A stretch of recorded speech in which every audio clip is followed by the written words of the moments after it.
1966. Pour la troisième année consécutive, Henry Ford est présent aux 24 heures du Mans avec pour objectif de mettre fin à l'hégémonie de Ferrari, invaincue depuis 6 ans. Au terme de la course, la GT40 équipée d'un V8 de 7 litres et pilotée par l'équipage Bruce McLaren et Chris Hammond s'impose.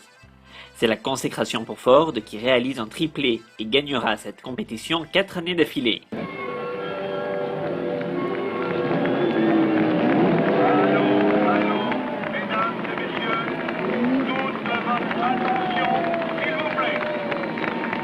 La victoire aux 24 heures du Mans revient à la voiture numéro 2.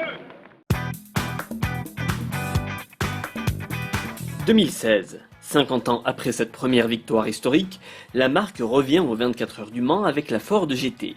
Nous sommes partis à la rencontre de la team, et pour cela, quoi de mieux que de tracer la route avec une Mustang fraîchement importée.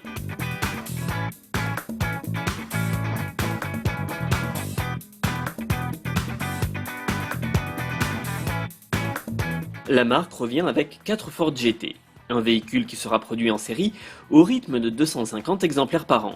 La version de course diffère bien entendu un peu de celle que l'on pourra occasionnellement croiser sur nos routes. C'est une voiture de course qui sera également vendue sur la route. Elle repose sur une architecture qui est tout en carbone, avec une motorisation EcoBoost, un V6 biturbo qui développera plus de 600 chevaux pour la version de route. La version de circuit qui est derrière moi, je ne peux pas vous en indiquer la puissance précisément. C'est une voiture qui fait un peu plus de 4,60 m de long, un peu plus de 2 mètres de large et qui est très basse. Lors de la journée test, le constructeur enchaîne les tours et les arrêts au stand afin d'améliorer les performances du véhicule sur ce tracé. Olivier Plat sera pilote sur la Ford GT numéro 66. Il nous en dit plus sur son ressenti. La première fois que j'ai roulé à la voiture, c'était fin 2015 à Daytona, fin novembre. Et dès le deuxième tour, je ne savais pas trop à quoi m'attendre quand j'ai roulé la première fois avec l'auto. Mais dès le deuxième tour, j'avais le sourire. Et j'ai senti de suite un gros potentiel sur cette voiture et vraiment plaisante à piloter. On progresse à chaque sortie, on comprend de mieux en mieux la voiture. C'est notre première année ici, donc on a encore beaucoup de choses à apprendre. Mais pour le moment, ça se passe très bien.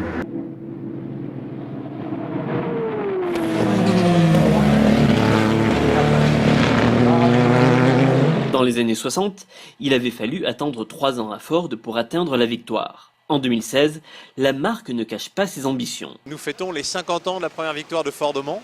C'est un nouveau chapitre qui s'ouvre en catégorie GTE. La plus belle des récompenses pour une course de 24 heures, c'est la victoire et c'est ce que l'on vise évidemment. Nous, c'est notre première année ici. Si on peut gagner dès la première année, on ne s'en privera pas. Maintenant, il faut rester humble et on sait que ça ne sera pas facile parce que la concurrence est là. Donc on va faire notre job du mieux qu'on peut et puis on fera les comptes dimanche à 15 h.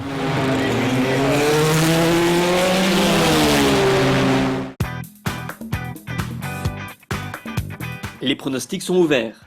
Caradisiac refait le plein et vous donne rendez-vous dans quelques jours pour vivre les 24 heures du Mans 2016.